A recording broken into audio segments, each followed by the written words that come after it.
22 Arab country तेल यहाँ निकलता, पेट्रोल, डीजल, मट्टी का तेल, ये सयाल जितने भी अनमोल दौलत है ये सब अरब कंट्री के अंदर। बोलो गाड़ी भी सोने और चांदी की से बॉडी बनाते हैं, गाड़ी की 5-5, 6-6 टन की गाड़ी बनाकर अपने बेटियों की शादी के अंदर में अपने दूल्हे को अपने दामाद को देते। सबसे ज्यादा पैसा किनके पास? अरब कंट्री के पास। लेकिन अरब कंट्री के पास अगर कुछ नहीं है तो कोई तालीमी इदारा नहीं है, एजुकेशन के लिए कोई तालीमी इदारा नहीं। ये सबसे बड़ी बड़ी हिदायत की वजह जब चली गई 1924 के बाद। 4-4 शादियां किए हुए हैं, एक विवाह अपने अपने शेख बोलते हैं, एकदम एयर कंडीशन गाड़ी में घूम रहे हैं, नस्ल के लिए कुछ कर रहे हो, कुछ नहीं करेंगे, हम तो शेख हैं, हमारे नौकर है, काम कर रहे हैं, बच्चे हैं, हाँ बच्चे हैं, इतने मोटे मोटे बच्चे होते हैं, बच्चों पर कोई परवरिश नहीं, 4-4 शादी करने को फर्ज समझते हैं। और यही कॉन्सेप्ट हमारे देश के प्रधानमंत्री जी को हो गया कि अरे मुसलमानों में 4 शादी कंपल्सरी लाओ, यूनिफॉर्म सिविल कोड लेकर आओ, यूनिफॉर्म सिविल कोड नाफिज करो तो ये 4 शादी एक शादी में बदल जाएगी, एक ही शादी कर सकते हैं। ये बात कई जगह बताई जा चुकी है कि 4 शादी इस्लाम में फर्ज नहीं है। इस्लाम में अगर आपके अंदर सकत ही नहीं है, आप अगर नामता नहीं दे सकते तो आप पर एक भी फर्ज नहीं।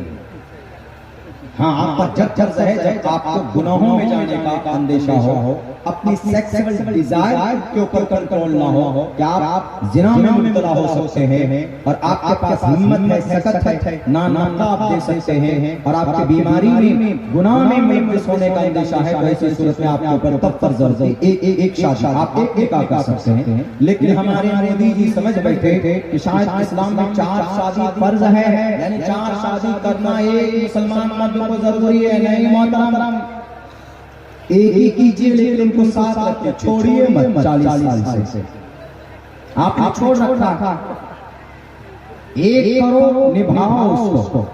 हाँ, यहाँ ऑप्शन ये है कि अगर कोई औरत बांझ निकल जाए, इस्लाम में ये ऑप्शन है, कोई औरत बांझ निकल जाए या बीमारी हो जाए, कैंसर हो जाए, मौलिक बीमारी हो जाए, तो इस्लाम कहता है कि दूसरी भी अब तुम कर सकते हो। आप तो कर ही नहीं सकते, दूसरी नहीं कर सकते, नहीं तो आप बहन बना सकते हैं।